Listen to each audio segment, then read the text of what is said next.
Allez, salut les gars. Petit tuto pour vous montrer comment mettre à jour des données dans un Google Sheet. Alors, pourquoi j'ai fait cette vidéo? Si j'ai fait cette vidéo, c'est parce que j'ai passé 2 heures à rechercher sur YouTube une vidéo pour apprendre à mettre à jour des données sur Google Sheet, c'est-à-dire des données qui sont déjà saisies dans un Google Sheet.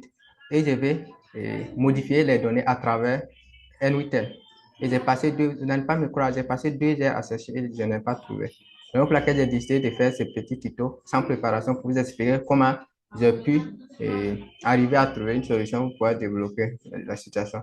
Déjà, nous allons nous rendre dans n8n, là où tout va se passer. Nous sommes déjà dans n8n. Ici, qu'est-ce qu'on va faire? Nous allons d'abord ajouter un module. Bon, je vais supprimer pour reprendre pour que je puisse suivre. On va ajouter un déclencheur. Maintenant, on va utiliser le trigger manuel. C'est-à-dire, lorsqu'on clique, on les lance lorsqu'on clique sur exécuter. Maintenant, nous, on va aller chercher un nœud de Google Sheet pour récupérer les données à modifier. Déjà, on va aller dans Google Sheet. Et ici, on va rechercher le nœud de Google Sheet update. Bon, déjà, on va vérifier, voir s'il y a déjà des lignes qui sont ajoutées. Donc, on va rechercher. Attends, je vais déplacer la caméra. Et non, mon image, voilà, ici. Encore tout petit. Voilà. Parce que tu n'as pas besoin même de regarder mon visage, on s'en fout parce que je suis en train d'enregistrer seulement. Je suis dans mon salon, je ne sais pas. Ok, donc on va chercher un.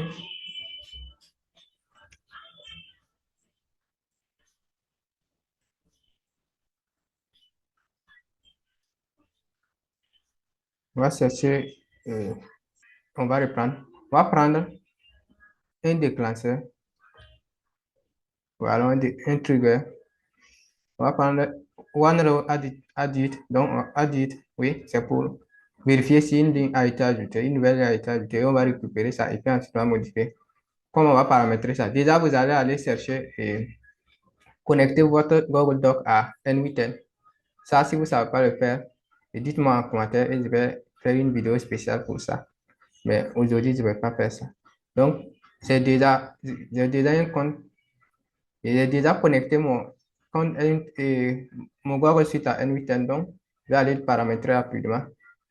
Je vais choisir le bon dossier que j'avais déjà créé. Je vais prendre le bon tableau. Ensuite, on va vérifier row added, une ligne, vérifier voir si une ligne a été ajoutée. Donc, c'est bon. On va le lancer. OK. Donc, voyons voir ce qu'il nous retourne. Donc, on voit qu'il nous a retourné des informations. Je ne sais pas pourquoi il nous retourne email empty parce que j'avais déjà bien renseigné. OK. Nous avons récupéré notre ligne. On va essayer de modifier ça. Au lieu de Lick, je vais changer le prénom. Donc, au lieu de Lick, je vais mettre, je ne sais pas, je vais mettre Paul voir. Je vais modifier ça Paul. Mais pour pouvoir le faire, il faut qu'on parte encore chercher un autre module Google Suite qui sera du type action. Là, on recherche le net Google Suite et on va chercher update, update, updated. Voilà, updated, raw inset. On va prendre ça. Et voyez voir ici, on va encore choisir se connecter au bon compte. Et on va sur ressources, on va laisser ça sur Tweaking Document. Ne sélectionnez pas document. Si vous sélectionnez document, ça ne va pas fonctionner. Ici, opération, on va laisser update row. Ensuite, on a qu'est-ce qui. Ouais. On, et on a document, on doit sélectionner le Google Sheet, le bon Google Sheet.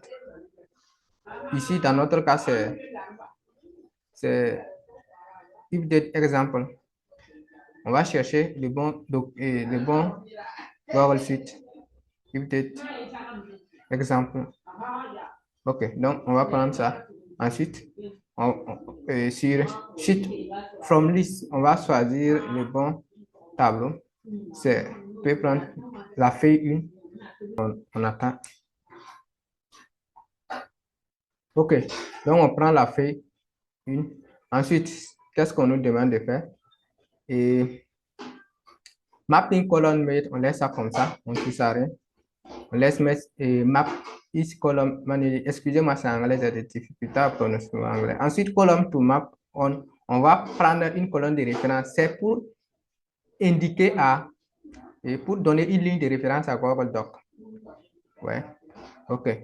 Et à un temps, pour pouvoir retrouver la ligne qu'il doit modifier.